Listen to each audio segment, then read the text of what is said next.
And King Charles's state visit to the US is to go ahead as planned this Monday, despite Saturday's shooting.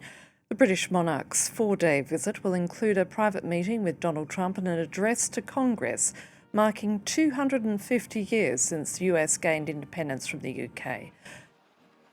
Joining me now from London is Laurel Rapp, an American specialist from Chatham House. Laurel, thank you so much for being with us.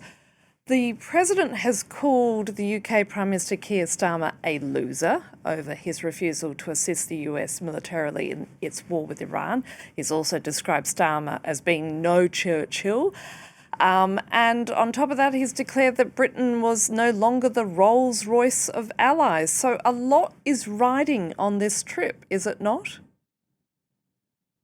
This is an important trip. This is going to be a combination of a ceremonial visit from King Charles to Washington, to New York, to Virginia. He will also go with senior UK government officials. And so there will be a lot of ceremony, but there will also be an opportunity to get some business done here as well. But this trip was organised way before the war with Iran began, but has taken on much greater importance given the sort of the nature of exchanges that Trump has had since that war started. That's right. And you may remember last year, the historic state visit that President Trump made to London, which was heralded with a lot of pomp and circumstance. This was in a better place, the bilateral relationship. The White House put out a statement about the special relationship spanning back, decades and centuries. Now, what we're seeing is that language has been stripped entirely out of the US and the UK messages leading into this 4-day visit. So that is a signal that there's really been a rocky path these last months. Look, they still talk about the historic relationship, the set of shared values, joint interests moving forward, but that unique feel has really been overshadowed by recent tension with Washington, whether that is beginning with Greenland and President Trump's desire to take Greenland for the United States, something that Prime Minister Starmer has spoken out very publicly against, and then moving on more recently to Iran, where Prime Minister Starmer has worked with European partners and allies to push back very strongly on the U.S. moves and the Israeli moves against Iran. This tension has only grown the past couple of months, and there's a sense possibly that this visit could soften some of that point of tension because of that close relationship President Trump has with the king. He's had very harsh words for Prime Minister Starmer, as you mentioned, but he only has good things to say about the king. He's a great guy. He's a terrific guy. I look forward to hosting him. So the UK is probably thinking about how best to leverage that still special relationship in the Trump relationship with the king, but also being clear where there are major policy differences on everything from the future of NATO to trade and the economy. A lot of the agreements inked last year during the state visit are on pause due to policy differences. So there's good business potentially that both sides can try to do here. It'll be a question of whether they actually can stay on script and get it done. And as you point out there, the UK government understands that Trump obviously has a great deal of affection for the monarchy, but just how limited is the king in what he can actually say to the American president?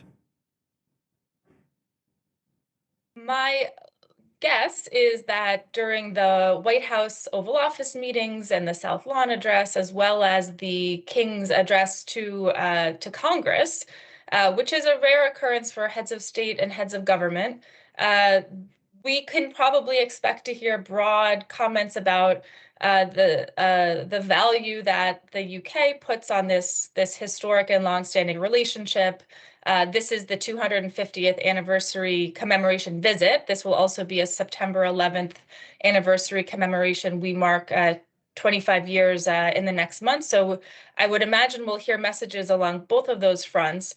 But we'll have to read between the lines too and pull out a couple of probably carefully crafted sentences and phrases in the King's address on some of the areas of difference these days, especially on foreign policy. So when it comes to the UK government, what would be, in their opinion, the best case scenario to come out of the King's visit? Success probably will be stabilizing a very tense relationship. The king can serve as some ballast here in a relationship that has only degraded pretty significantly over the past 4 months. The UK may also want to push forward the two deals that are large pieces of which are currently on pause. The first trade deal called the Prosperity Deal, the US-UK Prosperity Deal.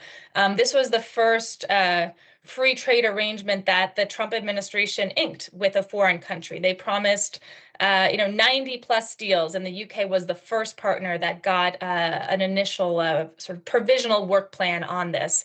Large pieces of that are still unresolved.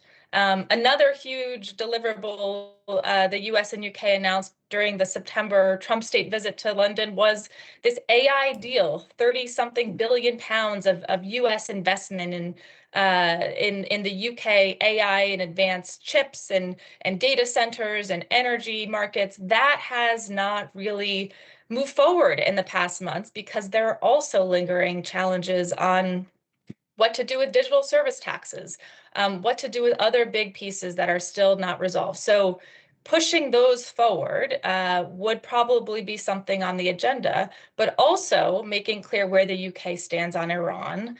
London remains very concerned about how the Trump administration is approaching the conflict in Iran and the paths forward.